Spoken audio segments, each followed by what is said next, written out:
Sometimes Gordon and Henry slept in James's shed, and they would talk of nothing but bootlaces. James would talk about engines who got shut up in tunnels and stuck on hills, but they wouldn't listen and went on talking and laughing. You talk too much, little James. Gordon would say, A fine, strong engine like me has something to talk about. I'm the only engine who can pull the express. When I'm not there, they need 2 engines. Think of that.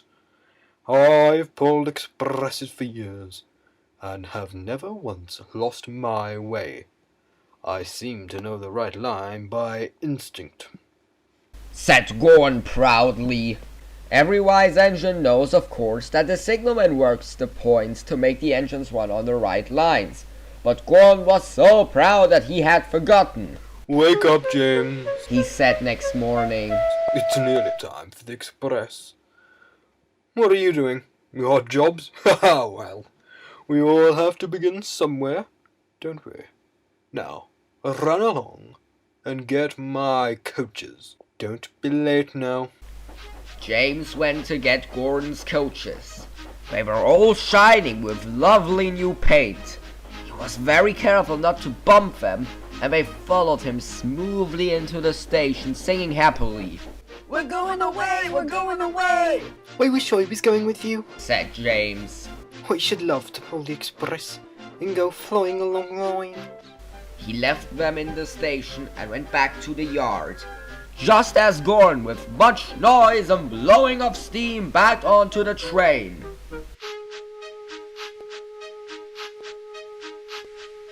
The Fat Controller was on board the train with other important people, and as soon as they heard the guard's whistle, Gordon started. Look at me now.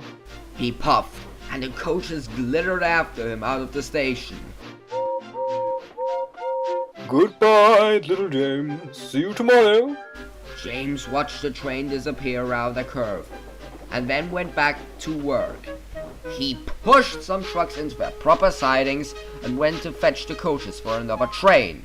He brought the coaches to the platform and was just being uncoupled when he heard a mournful, quiet shh, shh, shh, shh.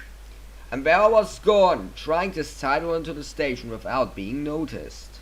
Hello, Gordon. Is it tomorrow? asked James. Gordon didn't answer. He just let off steam feebly. Did you lose your way, Gordon? No. It was lost for me, he answered crossly. I was switched off the main line onto the loop.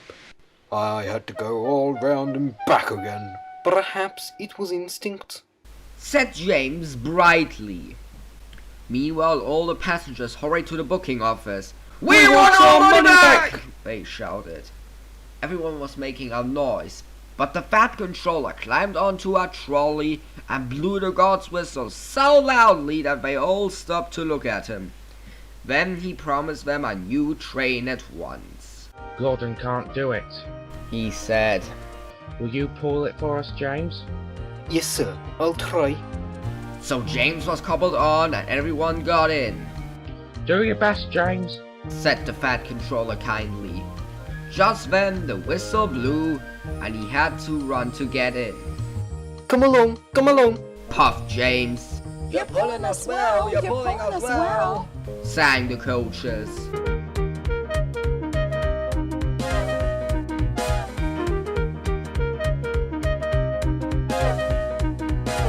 Hurry, puffed James. Stations and bridges flashed by. The passengers leaned out of the windows and cheered, and they soon reached the terminus.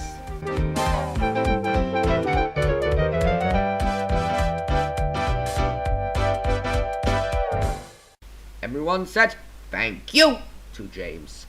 Well done, James, said the Fat Controller. Will you like to pull the express sometimes? Yes, please, answered James happily.